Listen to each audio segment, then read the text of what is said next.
হরপ্পা বা হরপ্পার টাইমে আমরা কোনো এরকম ইসে পাই না যে একটা শোষক শ্রেণী আছে যারা হচ্ছে পুরা সমাজ কাঠামোকে শোষণ করতে। হ্যাঁ হ্যাঁ, শোষণ করতেছে বা তারা রাজ্য বিস্তার করতেছে।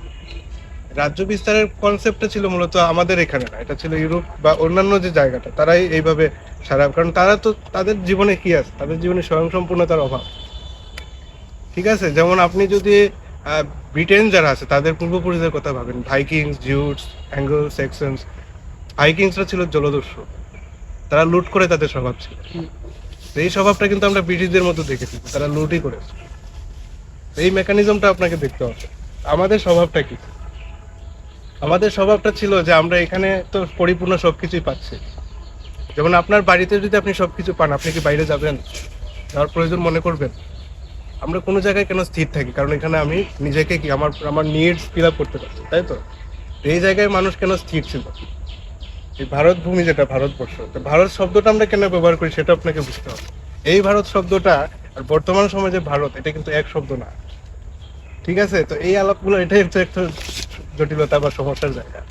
যে ভারত বললে আবার অনেকে বলতে পারে কি ভারত প্রেমের কথা বলতেছে। ভারত প্রেম কনসেপ্টটা তো রিসেন্ট, এটা তো রিসেন্ট কনসেপ্ট, কিন্তু আপনি ইতিহাসকে কি অস্বীকার করতে পারবেন? মানে 5,000 বছর আগে থেকে এটা যেটা চলতেছে বা 1000 বছর ধরে, মানে এটা তো আপনাকে বোঝানোর জন্য আমাকে এই নামটাই নিতে হবে, উপমহাদেশ ভারত, নাহলে আপনার সাথে আমি কমিউনিকেট করতে পারতেছি না। মানে এই শব্দ আবার এখনকার বাস্তবতার সাথে এক না। এই ব্যাপারগুলো যদি আপনারা ক্লিয়ার করতে চান, আমাদের তো একটা পর্যায়ে শেষে আমরা এই আলাপগুলো করি, যেমন ডিকনস্ট্রাকশন একটা ব্যাপার আছে, বিনির্মাণ তত্ত্ব যেটাকে বলে, যে দেরিদা। তো বিনির্মাণ তত্ত্ব বলতেছে যে কোনো কিছুর মিনিং কোনোদিন কি হয় না, একরকম হয় না। এক একটা মানুষের কাছে এক একটা জিনিসের এক্সপিরিয়েন্স একরকম, তার নিজের অভিজ্ঞতা একরকম, ওইখান থেকে তার মিনিংটা আলাদা। আপনি যখন বলতেছে যে আমার ভালো লাগতেছে, তা আপনার ভালো লাগার যে এক্সপিরিয়েন্স, এটা কিন্তু আমার ভালো লাগার সাথে কোনোদিন এক হবে না। তার মানে কি এই ভালোর অর্থ এক না। বুঝতে পারছেন? এটাই খেলা। ঠিক আছে, তো এই যে ডিকনস্ট্রাকশনের জায়গা থেকে আপনি যদি দেখেন, ভারতবর্ষ যেটা মানে এই ভূখণ্ডের যে প্রকৃতি, এই অঞ্চলটা আসলে এইভাবে ডেভেলপ। কিন্তু সবচেয়ে ইন্টারেস্টিং বিষয় হচ্ছে আমাদের এই যে বঙ্গভূমি যেটাকে আমরা বলি বাংলাদেশ, এই বাংলাদেশটা ছিল প্রচন্ড দুর্গম অঞ্চল। কারণ এটা তো হচ্ছে পলিবাহিত থেকে যখন জন্ম হয়েছে, এত উর্বর ছিল, এই জায়গাটা প্রচুর পরিমাণ বন জঙ্গল এবং খুবই দুর্গম ছিল। এই কারণে বাইরে থেকে শাসকরাও কিন্তু এখানে ঢুকতে পারতো না। আলেকজান্ডার নিজে এসে এখান থেকে ফিরে গেছে, সে কিন্তু এখানে ঢুকতে পারে না। সে কোনো মানে বুঝতেছে না, কারণ সে সারা পৃথিবী দেখছে যে সমভূমির মতো, এত জটিলতা সে পায় না, এত জঙ্গল অরণ্য, সে কোন দিকে কি করবে? তার মানে তার সৈন্য নিয়ে সে আগাইতে পারতেছে, সে জয় করবে কিভাবে? তাকে ফিরে আসতে হয়েছে। ঠিক আছে, তো এই অঞ্চলটা তাহলে কিভাবে তার মেকানিজমটা ডেভেলপ করছে, এই অঞ্চলের মানুষরা তাহলে কিভাবে ডেভেলপ? এই অঞ্চলের মানুষদের একটা সবচেয়ে বড় সমস্যা ছিল যে নন কমিউনিকেশন। বাইরের সাথে তাদের কমিউনিকেশনটা এরকম ভাবে খুব একটা ছিল না। এই জন্য এখানে যে কালচারগুলো ডেভেলপ করছে নদী কেন্দ্রিক যে সভ্যতার কারণে, নদী কেন্দ্রিক সভ্যতার আদলে, এটা এখানে এত বেশি প্রমিনেন্ট হয়ে গেছে। ধরেন যে একটা এক্সাম্পল আপনাকে আমি বলি, আপনি ছোট থেকে এখন পর্যন্ত যদি প্রতিদিন আপনি যদি 3 ঘন্টা ধরেন যে একটা মিউজিক আপনি ইনস্ট্রুমেন্ট প্র্যাকটিস করেন, বা আপনি একটা পেন্টিং করেন, বা আপনি একটা যে কোনো একটা কাজ আপনি দীর্ঘদিন ধরে করতেন, এটাতে আপনার যে কি তৈরি হবে, জিনিয়াসিটি তৈরি হবে, বা আপনার যে ক্ষমতা বা দক্ষতা তৈরি হবে, সেটা কি অল্প সময় করলে হবে? নিশ্চিত হবে না, বেশি হবে না ক্ষমতাটার জায়গা। জি, তো একটা সংস্কৃতি যখন এককভাবে এক জায়গায় স্থির, আপনার ব্যাপারটা বুঝছেন, এটা কিন্তু বোঝার যায়। মানে এই বাংলা সংস্কৃতির জায়গা, মানে বাংলা ভূমির যে নেচার, এই জায়গাটা তো হচ্ছে বাইরে যাইতেছে না খুব একটা, বাইরে থেকে এখানে ভিতরে কিছু আসতেছে। এই জিনিসটা আপনারা দেখতে পাবেন হাওড়ে গেলে। আপনারা যদি কখনো হাওড়ে ভ্রমণ করতে পারেন, হাওড়ে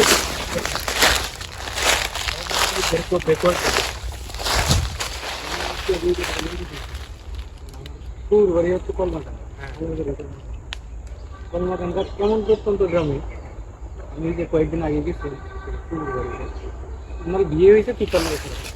ওই আমি রেডি করতেছি যে বিয়ে কি নিয়ে গেছি, এমনও ওনার বাড়ির পিছনে হচ্ছে অনেক খালের মতো একটা জায়গা, গর্তের মতো, এই যে এরকম লেকের মতো একটা জায়গা, রাস্তা নেই, সরাসরি রাস্তা নেই। ওনারা বর্ষাকালে এখনো নৌকা ইউজ করে রাস্তায় উঠতে। 53 বছর আগে বাংলাদেশের ওই অঞ্চলের অবস্থা কেমন ছিল? আসলে আমাদের ওই এরিয়াটা একটু দুর্গম এরিয়া। হ্যাঁ, দুর্গমের হওয়ার কারণে তার বৈশিষ্ট্য আলাদা। এই আলাদা মানুষের প্রকৃতি একটু নরম, মানুষের প্রকৃতি নরম, আবার একদিক দিয়ে মানুষের কিছু শক্তিশালী জায়গা আছে। আমাদের একটা সমস্যা হয়েছে কি, যে আমরা এখন পর্যন্ত যত ধরনের জ্ঞান কাঠামো তৈরি করছি, এগুলো আমরা নিজেরা তৈরি করতে পারি না, অন্যকে আমাদের জন্য তৈরি করে দিচ্ছে। যেমন আমরা যে শিক্ষা ব্যবস্থায় পড়াশোনা করলাম এতদিন, এটা কিন্তু ব্রিটিশদের তৈরি করা শিক্ষা ব্যবস্থা। ধরেন যে যাকে আপনি চিনেন না জানেন না, আরেক বাড়ির মানুষ যখন আপনার জন্য একটা পলিসি বানাইতেছে, সেক্ষেত্রে আপনার সুবিধা ভাববে না তার সুবিধা ভাববে, নিশ্চয়ই তার তার মতলবটা তার আছে। এটা একটা কনসেপ্ট আছে, ডিপেন্ডেন্সি থিওরি। হ্যাঁ, ডিপেন্ডেন্সি থিওরি। ঠিক আছে, তো যখন হচ্ছে আমরা যে জ্ঞান কাঠামোতে অভ্যস্ত, আমরা যেভাবে ভাবি, ওদের ভাবনাটাই তো আমরা হারাই দিই। কারণ আমার ভাবার জন্য যে আমার যে মেকানিজম, সেটা তো আমার নিজের তৈরি করা না, আমি অন্যের চোখে দেখা শিখছি। আমার যে চোখটা, সেটা কিন্তু আমার এখানকার পূর্বপুরুষদের তৈরি করা চোখে আমি দেখতে পারি না, এটা মুছে গেছে। আমার এখানকার জ্ঞান কাঠামো আমি পাচ্ছি না, মুছে গেছে। এই জিনিসটা নিয়ে রায়হান রাহিন ওনার বাংলা দর্শন যে বইটা আছে, ওইখানে উনি একটা ক্রাইসিসের কথা বলছেন, যেটা হচ্ছে আমরা বলি যে মানে পরিভাষাগত একটা সমস্যা। উনি বলছেন যে যখন একটা শব্দ অনেক দিন ধরে ব্যবহার হয় না, ধরেন যে আমি যখন মাতৃকা শব্দটা ব্যবহার করছি, মাতৃকা শব্দ তো আমরা এখন খুব একটা ব্যবহার করি না, মাতৃ শব্দটা আমরা ব্যবহার করি না, মা বলি। মাতৃকা কিন্তু একটা কনসেপচুয়াল জায়গা। ওইখানে বলা হচ্ছে এই অঞ্চলের মানুষ, এটা মানে নথিপত্র ঘেটে এটা নিশ্চিত হয়েছে যে এখানে মাতৃকা সাধনা ছিল। যখন আপনি মাতৃকা শব্দটা ব্যবহার করছেন না, তখন তার অর্থটা কিন্তু কি হচ্ছে, মুছে যাচ্ছে। ধীরে ধীরে তার ওই সময়টাও কিন্তু মুছে যাচ্ছে। বিষয়টা খেয়াল করুন, শব্দই কিন্তু কি করতেছে, একটা রিয়েলিটিকে বহন করতেছে, একটা বাস্তবতা শব্দই বহন করে। শব্দ মুছে যাওয়ার সাথে সাথে ওই বাস্তবতাটাও চলে যায়। যখন আমার এখানে যে জ্ঞান কাঠামো ছিল, সেটা তো আমার পূর্বপুরুষরা ধরে রাখতে পারে না, যা ধরে রাখছে তাও অনেকভাবে নষ্ট হয়ে গেছে, আমরা অনেকটা পাচ্ছি না। তার কারণে আমাদের মধ্যে একটা কি তৈরি হয়েছে, একটা অতীত বিচ্ছিন্নতা। এটাকে আমি বলতে পারি আত্মবিস্মৃতি তৈরি হয়েছে। আত্মবিস্মৃতি বলতে কি, আমার নিজের সম্পর্কে আমি নিজে জানি না, ঠিক আছে, সেলফ অবলিভিয়ন। এই আত্মবিস্মৃতিটার কারণকে আমরা এক বাক্যে বলি যে অ্যামনেশিয়া বলতে পারি। অ্যামনেশিয়া যাওয়ার যে ব্যক্তি তার নিজের, যেমন আপনার বাবাকে আপনি চিনেন না, তাহলে আপনার পরিবার নিয়ে আপনার জানার কোনো সুযোগ আছে? ধরেন যে এক জায়গায় আপনাকে খুঁজে পাওয়া গেল, আপনার বাবার নাম আপনি বলতে পারতেছেন, নাম জানেন। আমাদের অবস্থাটা এমন হয়ে গেছে যে আমাদের ইতিহাসে এই অঞ্চলে মূলত জ্ঞান কাঠামোটা কি ছিল, সেটা কিছুটা অনুসন্ধান পাওয়া যাবে, বাট ওইটার জন্য যে ওয়ে আছে, ওইটার জন্য আমাদের অনেকটা ঘাটতি, অনেকটা থাকতে হবে। এই অঞ্চলের একটা বড় বৈশিষ্ট্য ছিল যে আপনার এই বেঙ্গল ডেল্টাতে আপনার নদী কেন্দ্রিক সভ্যতা হলেও এখানকার মানুষদের সংস্কৃতিটা ছিল একটা কি, দীর্ঘদিন ধরে একটা শক্তিশালী জায়গা তৈরি হয়েছে। কারণ কি, তারা এক জায়গায় অনেক দিন ধরে বাস করতেছে। একটা লাইফ যখন একটা হ্যাবিচুয়াল প্র্যাকটিসে যায়, ধরেন যে একটা কালচার তো একদিনে ডেভেলপ করে না। আপনার এখানে ধরেন যে আপনি যদি বিভিন্ন লোকসংস্কৃতি আলাপ তুলেন, হ্যাঁ, যেমন ভাটিয়ালি বলেন একটা কনসেপ্ট, বা আমাদের এখানে অনেক ধরনের পালা আছে, চিত্ররাষ্ট্র, এগুলো কিভাবে ডেভেলপ হচ্ছে, এগুলো তো একদিনে হয় না।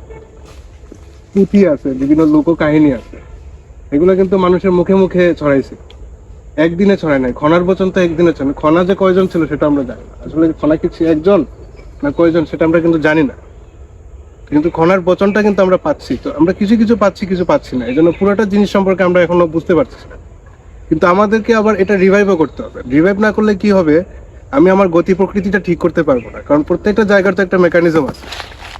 যেমন হচ্ছে আপনি যদি সমুদ্রে যান, সমুদ্রে আপনি কিভাবে সাঁতার কাটবেন, এটা কিন্তু নদী সাঁতার কাটার মতো হবে না। আপনি এই অঞ্চলে যখন কোনো পলিসি তৈরি করতে চাইবেন, ধরেন যে আপনি নদী শাসনে একটা পলিসি তৈরি করতে চাচ্ছেন, আপনি রিভার পলিসি তৈরি করছেন। রিভারকে আমরা কিভাবে দেখে আসছি, রিভারের এখানকার বাস্তবতাটা কি, নদীটা কিভাবে কাজ করে, এটা আপনি যদি ইউরোপিয়ান আদলে দেখেন তাহলে কিন্তু হবে না। আমরা ব্রিজগুলো বানাচ্ছি কিভাবে, আমরা একটা সেতু বানাচ্ছি ইউরোপিয়ান আদলে, বা ওই বাইরের একটা আদলে, আমাদের নিজেদের কোনো মেকানিজম আমরা অ্যাড করতে পারছি না। এই জন্য নদী তার নাব্যতা হারাচ্ছে, নদী মারা যাচ্ছে। তো আমরা যে নদীগুলো যে মারা যাচ্ছে, এটার একটা বড় গুরুত্বপূর্ণ একটা সমস্যার জায়গা হচ্ছে এই নদীর বাস্তবতাটা আমরা রিয়েলাইজ করতে পারি না। নদীর প্রতি অ্যাপ্রোচটা কি হওয়া উচিত যখন একটা পলিসি নেওয়া হচ্ছে, ওই মাইন্ডসেটটা আমাদের এখনো তৈরি হয় না প্রপারলি। এই জন্য নদীকে আমরা সংরক্ষণের জায়গায় আমরা নদীকে ধর্ষণ করছি, এক কথায় বলতে গেলে নদীকে আমরা এক প্রকার নষ্ট করে ফেলছি। সেই কারণে তার নাব্যতা বলেন তার, এবং নদী কেন্দ্রিক সভ্যতাটা যেহেতু, নদী যদি না থাকে আমরাও কিন্তু ক্রাইসিসেই পড়তেছি, আমরাও কিন্তু আমাদের অস্তিত্ব কিন্তু সংকটে পড়ে যাবে, সেটা আমরা এখনো বুঝতেছি না। সময় গেলে ধীরে ধীরে আমরা বুঝতে পারবো, বা অনেকটা আমরা দেখতে পাচ্ছি যে আমাদের মধ্যে একটা ক্রাইসিসের জায়গা আছে। সেই জায়গা থেকে আমি যদি বলি, আমাদের এই অঞ্চলের একটা বড় জায়গা ছিল যে বেঙ্গল ডেল্টা আমরা যেটাকে বলছি, এই বেঙ্গল ডেল্টার যে পলিবাহিত যে মাটি বা পলিবাহিত যে জায়গাটা, এই সভ্যতাটা আপনার মনে করেন যখন সামনের দিকে যখন দিন দিন অনেকটা আগাচ্ছে, পরবর্তীতে যখন বাইরের শাসক সম্প্রদায়রা যখন এখানে বিভিন্ন পলিসি তৈরি করলো বা তারা যখন নদী শাসন করলো, নদী শাসন করার সুবাদে তারা দেখা গেলো যে নদীর নাব্যতাটা কিভাবে কি করা উচিত সেটা প্রপারলি তারা স্টাডি করতে পারে না পারার কারণে পুরোটা সময় ধরে সেটা অবহেলিত হয়ে আসছে এবং এখন পর্যন্ত এই ধারাটাই অব্যাহত হয়ে আসছে। তো এই জায়গায় আমাদের চিন্তা কাঠামোর জায়গাটাকে আমরা দেখতে পারি যে আমরা কিভাবে নদীর প্রতি অ্যাপ্রোচটা আমরা নিতে পারি। ঠিক আছে, তো এই প্রশ্নটা আসলে আজকে আলাপ এতটুকুই থেকে যাবে, নদীর প্রতি আমাদের অ্যাপ্রোচটা কেমন হতে পারে। তো এটার জন্য আপনি যদি জানতে চান নদীর প্রতি অ্যাপ্রোচ কেমন হতে পারে, আপনাকে যেতে হবে হচ্ছে ওই টেক্সটের কাছে, কালচারাল যে টেক্সটগুলো আছে, অতীতে কি কি টেক্সট তৈরি হয়েছিল নদীকে মানে ঘিরে। ঠিক আছে, যেমন পাতিয়ালি তৈরি হয়েছে, বিভিন্ন রকমের পাতিয়ালির মধ্যে কিন্তু একটা জ্ঞান তত্ত্ব আছে, একটা জ্ঞান কাঠামো। সে নদীকে একটা দৃষ্টিভঙ্গিতে দেখতে, হ্যাঁ, সে নদীকে যে দৃষ্টিভঙ্গিতে দেখতেছে সেই জায়গা থেকে কিন্তু আমাদেরকে দেখা একটা সূত্র আছে, আমাদেরকে ওই সূত্রগুলো ধরে ধরে আগাইতে হবে। এবং এই ক্ষেত্রে আমি কেন আলাপটা করতেছি, এখানে একটা কনসেপচুয়াল সমস্যা হচ্ছে, যখন আমি সূত্র ধরতে যাই তখন আমি নিজের একটা আইডেন্টিটি ক্রাইসিসে পড়ি। কি ক্রাইসিস? আমি তো একটা আইডেন্টিটি বিলং করি, তো আমি যখন স্বীকার করতেছি যে এই অঞ্চলে মাতৃকা সাধনা ছিল, মাতৃকা আরাধনা হয়েছে বা তন্ত্র ছিল, তখন আমি বলতে তাইলে অনেকে প্রশ্ন করবে তাহলে তো এটা হিন্দু ছিল। ওইটা তো বিষয় না, সমস্যা আছে এখানে। তো হিন্দু আমার এই জন্য তো আমরা প্রপারলি ইতিহাস পড়তে পারি না, আমরা ইতিহাসের বই আমরা এগুলো পাই না। কেন পাই না? এটা তো একটা পলিটিক্যাল জায়গা আছে, ঠিক আছে? বাংলাদেশে ইতিহাসের বই নাই, ইতিহাসের বই নাই সেটা বলছি না। আপনি যখন ইতিহাসের বই পড়বেন, আপনি অনেক জায়গায় দেখবেন যেখানে মাতৃকা বা তন্ত্রের জায়গাটা থাকবে সেটাকে ডিফারেন্ট একটা ল্যাঙ্গুয়েজে বলা হবে। এটা আপনি পড়লে পাবেন, এটা আমি বললে হবে। এটা তো আমাদের অঞ্চলের অনেক দিনের কালচার। হ্যাঁ, এই বিষয়টা আমাদের অঞ্চলের অনেক দিনের কালচার। এই জিনিসটা কারণ সমস্যা আমাদের এই অঞ্চলে আপনার ইসলামিক যে শাসন ব্যবস্থা এটা অনেক পরে আসছে। হ্যাঁ, এই আপনার 1100 শতকের দিকে সম্ভবত ইখতিয়ার উদ্দিন বলতে বলছি, তারপরে কলতি কিনতে আসে। তারপরে অনেকজন মুসলিম শাসন করছে, তার মধ্যে কিছু ভালো অংশ ছিল অবশ্যই তাদের কাজ, কিছু দিক খারাপ দিকে ছিল তাদের। আচ্ছা, পুরো শাসন ব্যবস্থা কিছু ইসলামিক পরিবর্তন হয়েছে মানুষের ধর্মীয় পরিবর্তন হয়েছে। ধর্মীয় পরিবর্তনে দুই ভাগে বিভক্ত হয়ে গেছে আমাদের এই পুরো উপমহাদেশ। আগে যেটা আমরা ভারত মাতা হিসেবে দেখতাম, এটা পুরো দুই ভাগ হয়ে গেছে এবং এটা মনস্তাত্ত্বিক একটা ভাগ হয়েছে। হ্যাঁ, সব দিক দিয়ে এই দুই ভাগ হওয়ার পরে যখন যারা সুযোগে আসছে, যার যে জায়গায় পাওয়ার, বুঝছেন তো, যে জায়গায় হিন্দুদের পাওয়ার, সে ওই জায়গায় হচ্ছে এই যে আপনি বললেন না কর্তৃত্ববাদী একটা আচরণ ও করছে। যে জায়গায় মুসলিমদের পাওয়ার বেশি, ওই জায়গায় হচ্ছে মুসলমানরা কর্তৃত্ববাদী আচরণ করছে। যেমন আপনি এই যে সময় ব্রিটিশ শাসন ছিল ওই টাইমে দেখবেন যে মুসলিমদের কেমন লাগলে কোনো একটা বই লেখা না, মুসলিম ইতিহাস নিয়ে মুসলিমদের জীবন কাহিনী তুলে ধরে কোনো উপন্যাসে নাই। মানে বঙ্কিমচন্দ্র বলেন বা ওই টাইমে রাজা রামমোহন রায় বলেন, যারা ছিল সব হিন্দুদের কাহিনী, অবশ্যই মুসলিম কাহিনী ছিল ছিল না, কিন্তু কেউ লেখা নাই। তারপর একটা টেন্ডেন্সি ইসলামিক যে যখন আমরা এই যে পাকিস্তান পিরিয়ডে ঢুকলাম, তখন দেখবেন যে হিন্দু কাহিনী কোনো লেখা নাই। কয়েকজন যাও ছিল তারা ভালো করে লিখতে পারেনি বা ওই যে ওইরকম কথাটা লিখতে পারেনি। অবশ্যই আমাদের নদী মাতৃকা, মাতৃস্বরূপ, আমরা অবশ্যই মাতৃভক্ত। উপমহাদেশের মানুষ মা ভক্তি প্রচুর, অন্য লেভেলের, যেটা আপনি ওয়েস্টার্ন কালচারে পাবেন না। মধ্যপ্রাচ্যে আমি জানি না মা ভক্তি এত পরিমাণ আছে কিনা। আমিও ইসলামের একজন লোক, মুসলিম, কিন্তু আমার মা ভক্তি কিন্তু অন্যরকম। আপনি কোনো কনসেপ্টকে আপনি কতটা কনসেপ্টলি দেখবেন না, কতটা ফ্লুইডলি দেখবেন। কিন্তু আমাদের দৃষ্টিভঙ্গিটা পরিবর্তন করা উচিত, আমাদের সবারই পরিবর্তন করা উচিত। কোনো কিছুকে আমরা আসলে কনক্রিট হিসেবে দেখতে পাই না, আমরা দেখতে হবে ফ্লুইড হিসেবে। ফ্লুইড বিষয়টা কি, যে it can change, it can reshape. For example, এই মানসিকতাটা আমাদের দরকার রিশেপ এবং আপনারও দরকার এই মানসিকতাটা। ঠিক আছে, রিশেপ বিষয়টা কি দেখেন, এখানে একটা যখন হচ্ছে আমাদের এই আর্য সংস্কৃতি আসলো, তখন হচ্ছে যে ব্রাহ্মণ সমাজ, ক্ষত্রিয়, শূদ্র, পুরা কাঠামোটা কিন্তু একটা শরীর তত্ত্ব হিসাবে উপস্থাপন করা হয়, যে ব্রাহ্মণরা হবে বা মুনি ঋষির হবে মস্তিষ্ক সমান। এইভাবে যদি কনস্ট্রাক্ট করতো, আমরা যদি স্বাভাবিক দৃষ্টিতে দেখি, যদি আমি একটা শরীরের কথা চিন্তা করি, আমার শূদ্র হবে পা বা পদ, ক্ষত্রিয় হবে বাহু, আর মস্তিষ্ক হবে ব্রাহ্মণ। আমি যদি পুরো সমাজ কাঠামোটাকে এইভাবে চিন্তা করি, আমার একটা পা ছাড়া কি আমি চলতে পারবো? আচ্ছা আমার শরীর কি চলবে? আচ্ছা একটা বাহু ছাড়া কেন শরীর চলবে? তাহলে আমার উচিত ছিল কি পুরো সমাজ কাঠামোটা, এটাই যে আমার সবাইকে নিয়েই চলতে হবে, ইনক্লুসিভিটি যেটা আমরা বলি। আমার সবাইকে নিয়ে চলতে হবে। সেই চলাটা কিন্তু আমরা চলতে পারিনি। আমার হচ্ছে আধিপত্যবাদ ওইখানে আসছে, যেহেতু আমি মস্তিষ্ক, না, মানে আমি সবাইকেই আধিপত্যবাদের কারণে চেঞ্জ হইছে না চেঞ্জ হওয়ার জন্য চেঞ্জ হইছে? চাই। আরেকবার পরিবর্তনটাই দরকার ছিল ওই টাইমে পরিবর্তনটা যারা চেঞ্জ হয়েছে। আমি বুঝছি আমাদের মানে উপমহাদেশে সবচেয়ে বড় একটা ঝামেলা কি জানেন?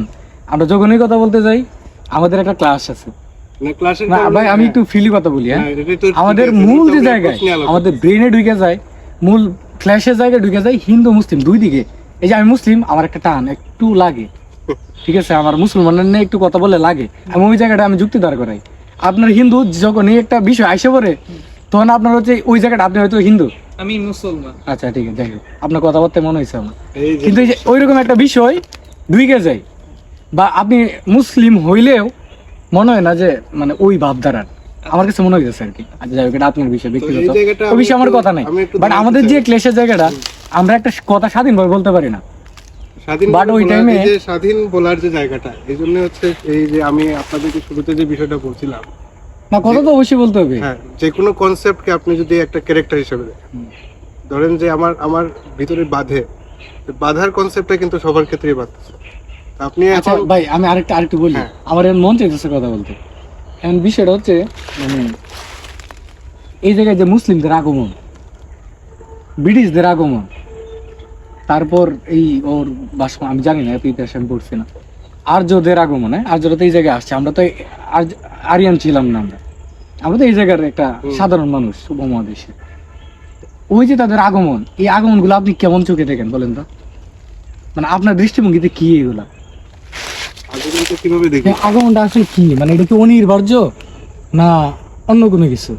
আমি এটা দৃষ্টিভঙ্গির জায়গায় যদি বলতে হয়, মানে এটা সেটা আপনার হচ্ছে- দৃষ্টিভঙ্গি, আমি জানতে চাই। হ্যাঁ, এটাকে আসলে দেখেন, মানে আমরা যখন আমার ব্যক্তিগত জায়গা থেকে যখন বলি, আমি যখন আপনার ডিকনস্ট্রাকশন বা পোস্ট মডার্নিজম নিয়ে যখন আমি পড়ছি, উত্তরাধুনিকতা নিয়ে, সেখানে আমাকে বলা হয়েছে, আমি মানে এটা তো পরেই আমি জানছি, বলা হয়েছে যে কোনো কিছু এককভাবে ভালো নয়, আবার কোনো কিছু এককভাবে খারাপ নয়।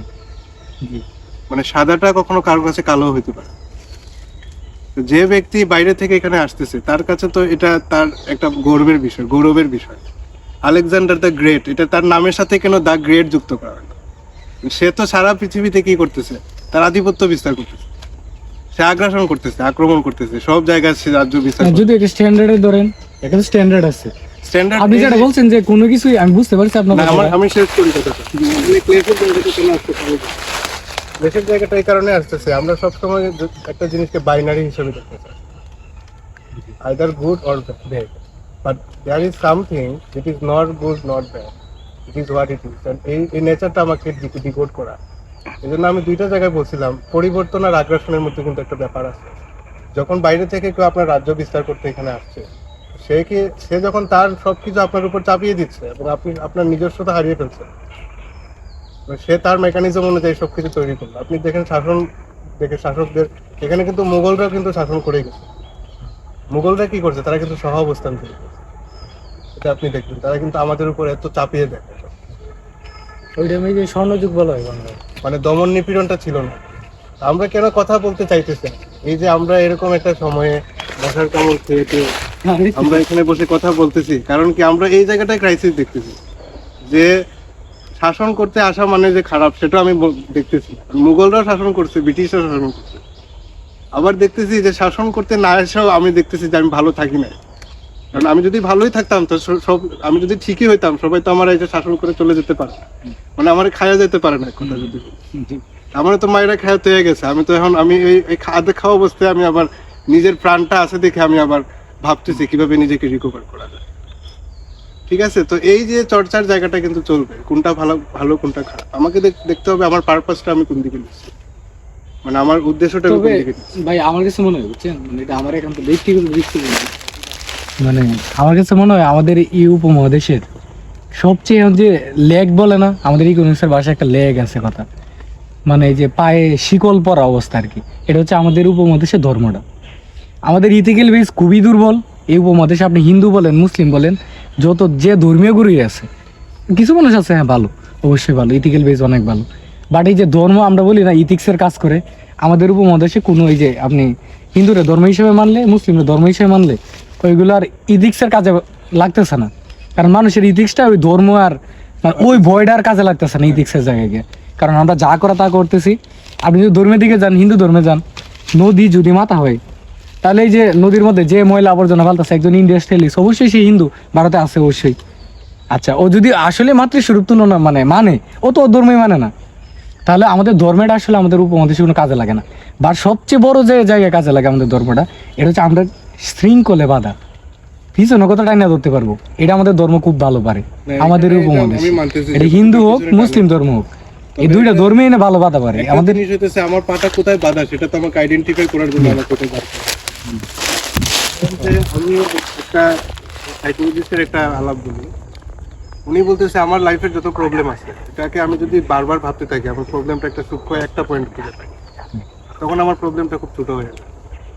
যে সমস্যাটাকে আমরা অনেক বড় মনে করছি এটাকে যদি আমরা একটু রিলোকেট করি, আবার বারবার যদি ট্রেস করি, এই যে পঠন পাঠন আমরা আবার আলাপ করতেছি, কথা বলতেছি, তখন এটা ট্রেস করাটা রোগটা কোথায় সেটা তো আগে আইডেন্টিফাই করতে, যে এখানে আমাদের ফিজিওথেরাপিস্ট আছে, তো এখানে কিন্তু রোগটা আইডেন্টিফাই করার জন্য আমাদের আলাদা। কারণ আমি যদি সঠিক জায়গা না পাই, আমার তো কোনো সঠিক কোনো মেডিসিন আমি দিতে পারছি না, কোনো অ্যাপ্রোচ নিতে পারছি। আইডেন্টিফিকেশনের জন্য আমাকে কি করতে হবে, আমাকে অ্যাপ্রোচটা। এই জন্য আমরা বলি যখন আমরা কোনো কিছু করবো আমরা চাইল্ড লাইক দেখতে বলি, শিশু যেভাবে জগৎ দেখে, একটা বাচ্চা যখন একটা পৃথিবী দেখে সে কিন্তু তার পূর্ব নির্ধারিত কোনো জ্ঞান দিয়ে দেখবে না, তার মধ্যে একটা কিউরিওসিটি আছে, তার মধ্যে একটা এনথুজিয়াজম আছে, একটা ফ্রেশনেস আছে। এই বিষয়গুলো আমাদেরকে রাখতে হবে, ফ্রেশনেস, এনথুজিয়াজম, কিউরিওসিটি, ভিতর যে একটা উৎসাহ বা ফ্রেশনেস নিয়ে আমি যখন দেখবো তখন কিন্তু আমি নতুন অর্থ তৈরি করতে পারছি, নতুন বাস্তবতা পাচ্ছি। এটাই কিন্তু আশার জায়গাটা, হোপটা এটাই তৈরি করে। এই জন্য আমরা নতুন প্রজন্ম মানে যারা আসে তাদের প্রতি আমরা কোনো সময় একটা পজিটিভ দৃষ্টিভঙ্গি, কারণ তারা হয়তো নতুন কিছু বের করে নিয়ে আসতে পারে। ঠিক আছে, তো এই পঠন পাঠনটা যতটা আমরা করবো তত অনেক কিছু আমরা আজকে আলাপে কিন্তু আমাদের অনেকগুলো দৃষ্টিভঙ্গি পেয়ে গেছি। প্রথমে আমি যেটা বলছি আমি রিকেপ করে ফেলি, রিকেপ করে আলাপটা আমি এখানে বুঝিয়ে ফেলবো। হ্যাঁ, তো প্রথম আমি যেটা বলছিলাম সেটা হচ্ছে আমার মূল আলাপের ভিত্তিটা হচ্ছে দুইটা। একটা হচ্ছে কোনো জিনিসকে আমি যখন দেখবো তার ক্যারেক্টারটাকে আমি একটা হিউম্যান বিইং এর মতো, একটা মানুষের মতো আমি দেখতে পারি। শোষণকে আমি যদি একটা ব্যক্তি হিসেবে কল্পনা করি, তার কিন্তু একটা মেকানিজম আছে, এবং শোষণ যখন শোষণ করতেছে, সে আমেরিকায় শোষণ করলেও যেমন শোষণ করতেছে যে মেকানিজমে, এখানে একই মেকানিজমে শোষণ করতেছে। এটা বোঝানোর জন্য আমি রেপ বা ধর্ষণের যে কনসেপ্ট, এটাকে আমি সব জায়গায় কি করলাম, একটা থিওরিটিক্যাল জায়গায় দেখালাম, এটাকে আপনি একটা থিওরি হিসেবে দেখতে পারেন।